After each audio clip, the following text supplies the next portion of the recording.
She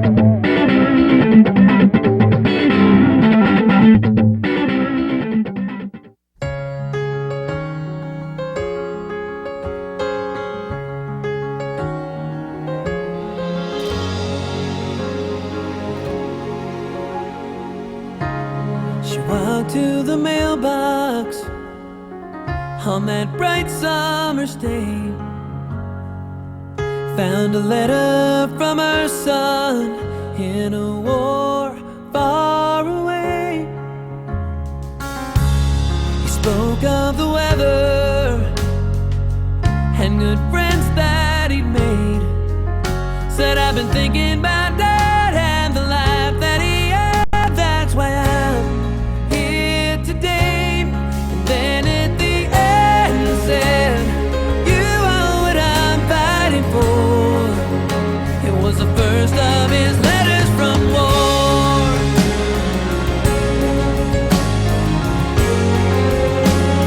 She started writing, you're good and you're brave. What a father that you'll be someday. Make it home, make it safe. She wrote every night as she prayed. And late in December, a day she'll not forget. Oh, her tears stained the paper with every word that she read. Said I was up on a hill, I was out there alone when the shots all rang out and bombs were exploding.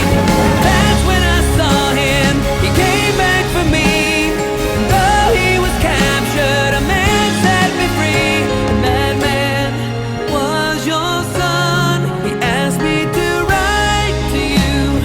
I told him I would, oh I swore. It was the last of the letters from war. And she prayed he was living, kept on believing, and wrote every night just to say, you are good and you're brave. What a father that you'll be someday. Make it home, make it safe. Still she kept writing each day.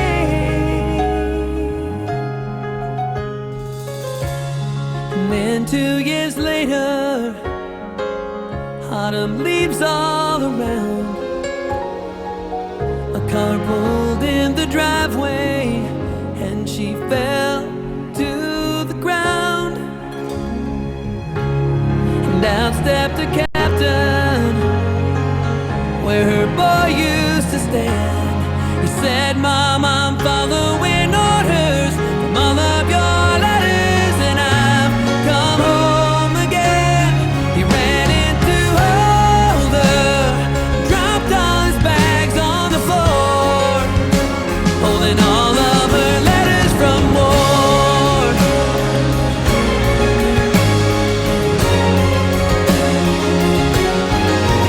Bring him home.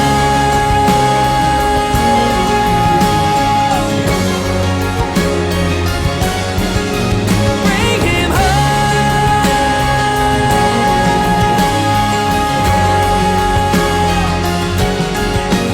Bring him home.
I can't tell you what that means to us after this mission. First to our families, our husbands and the wives and mothers and fathers and brothers and sisters out there. We couldn't have done this without you. The care packages and the prayers and the calls and the notes carried us all, and we thank you for that. To the communities that gathered around us and helped us to bring supplies to the people that needed them in the Anbar province, I say thank you as well. They were put to good use, and I hope that through the video you were able to see some of the work that our company was able to do in Iraq. That was made possible by you providing those resources for us so that we could take them on patrol with us every day and build the relationships that we needed to build to stop the violence in Anbar. Finally, to our employers, we're coming back, and I'm going to say thank you in advance for the support that we're going to get when we get back to our companies and back to our lives and our careers. We know it's been a long time to be away, but we're ready to come back and reintegrate into the communities and rejoin this great state and these great small communities up in northern Minnesota. And finally, I'm going to say thank you to my soldiers. They're the best men I've ever had the opportunity to serve with, and I'm incredibly proud of the work that they did. Didn't think I was going to get broke up, but I guess I am. I want to talk a little bit, and I want to brag a little bit about the work that they've done for the last couple of years. This company has set the standard for excellence in the Army, and I didn't just say the Guard, I said the Army. They have, through their work, through their professionalism, through their perseverance, they have set new standards of excellence that are writing new doctrine for our military. It started at Camp Shelby in 2005. This company shot our Bradley gunnery qualification down there. We hadn't been on Bradleys for a while. It had been a while since we'd gotten a chance to do that training. And we ended that training cycle with the best scores in gunnery history for our battalion.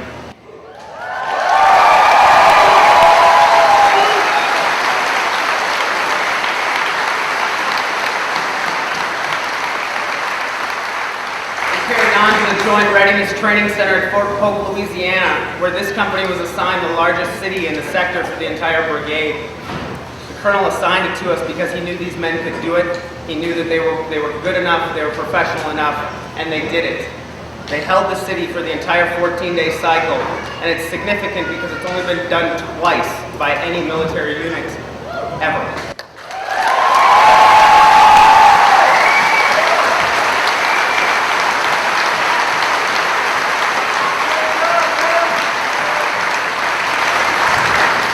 Professionalism and excellence carried on to Iraq, where this company executed 1,455 combat patrols, discovering 26 enemy caches and detaining over 150 suspected insurgents. But our most lasting contributions come from our civil military operations and our work in restoring the Iraqi police force. In the last 16 months, we've completed over 46 projects totaling $1.6 million in both Baghdad and the Anbar province between our 3 platoons. These projects have brought new schools, new water systems, new sewage systems, and a sense of hope to these small communities. That's translated into a strong relationship with the local leaders that has helped to reduce violence in the Anbar province and in our area specifically by over 60%.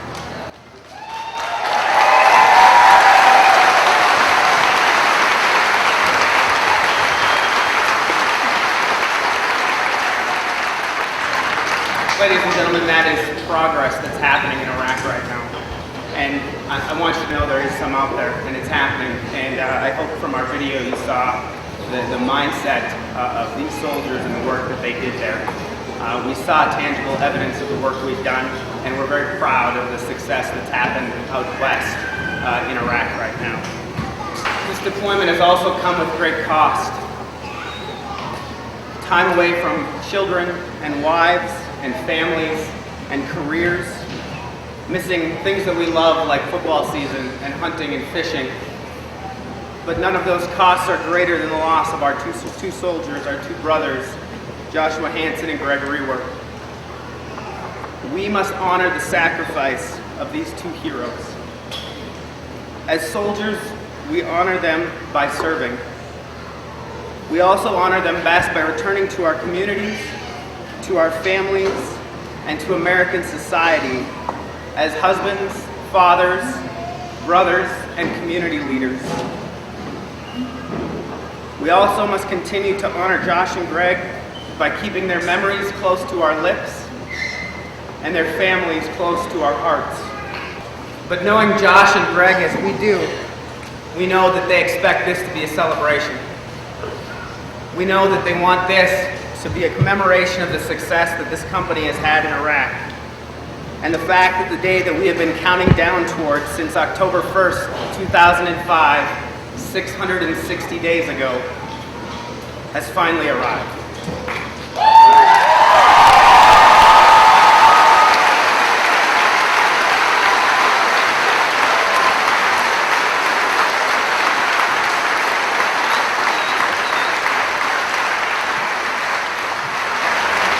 Guys, there are no more wake-ups. That's done. And there is no more restarting our countdown clock. That's over too.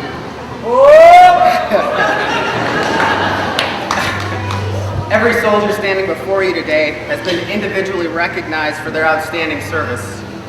But today I would like to recognize some of these heroes in front of our families and in front of our community because we were not able to do so in Iraq. Company, attention!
This reintegration piece is critical.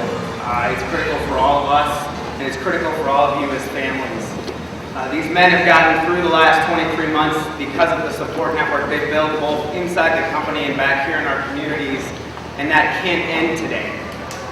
We need it to continue throughout the next 90 days, throughout the next years as we reintegrate back into the communities. The door is always open at the Armory. Staff Sergeant Haugen is there at all times. They all have my phone number, and I want them to call me, or you to call me, if there's any help you need, resources, any support that you're not getting. Please make that happen. Gentlemen, one last time, you're dismissed.